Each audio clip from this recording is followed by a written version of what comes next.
controlling your tongue.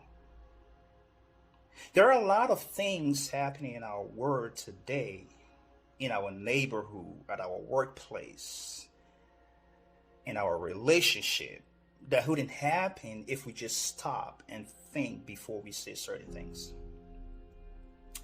There are some times in our lives we say things that do not accomplish the purpose for which it was spoken, and it gets us into trouble.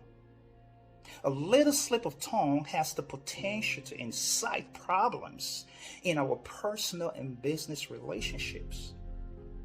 This is the reason why controlling or taming your tongue is very important.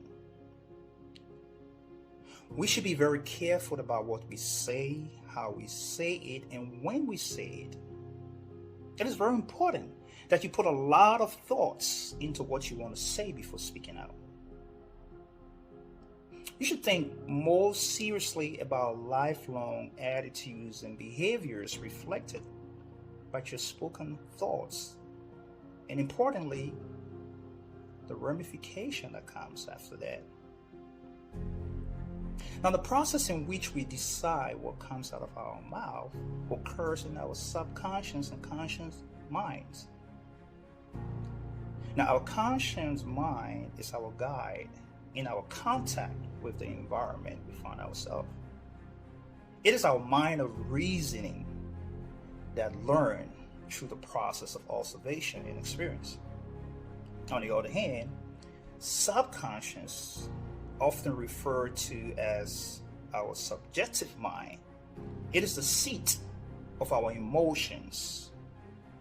It reacts to the impression given to it by our conscious mind.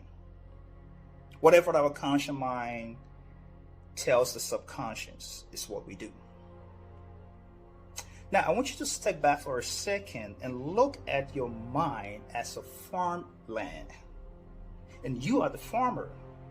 And you are planting seeds, you're planting thoughts in your subconscious mind all day long. Now, whatever thoughts you sow in the subconscious from your conscience is what you will reap in reality and what comes out of your mouth. So it is very important to nurture the right seed, to nurture the right thoughts. There's an old Chinese proverb that I really like, and it said, "Be careful of your thoughts, for your thoughts becomes your words. Your words becomes your actions. Your actions becomes your habits. Your habits becomes your character. And your character becomes your destiny." I have 3 points I would like to leave with you today. Number 1, learn to speak words that will encourage, elevate, gratify, and motivate. Our heart influences our tongue. So if your heart is full of anger, envy, selfishness, pride, and jealousy, it affects everything that you say or do. Number 2, win friends, win people, and influence them with your words. Have you ever wondered why people are so much drawn to others like magnets? People like to be around people who make them happy or feel special. And that happens based on the words that come out of your mouth. Number 3, the power of the tongue lies not only in what we say, but how we say it. There's a Bible verse, Proverbs 18:22. It says, "Death and life are in the power of the tongue." Now I feel like a preacher. Individually, we have the capability to shift the course of someone's day or life. In our own inner conversation, by how we use our words. We win and lose by the words we say. How many times have you heard that communication can make or break relationships?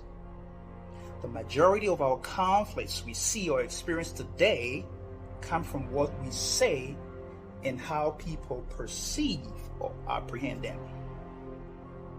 I'm going to close on the word that I have used to summarize this entire presentation. The word think. T-H-I-N-K. Every time in your life, before you say a word or make a statement to someone, stop and think. T, is it true? H, is it helpful? I, is it inspiring? N, is it necessary? K, is it kind?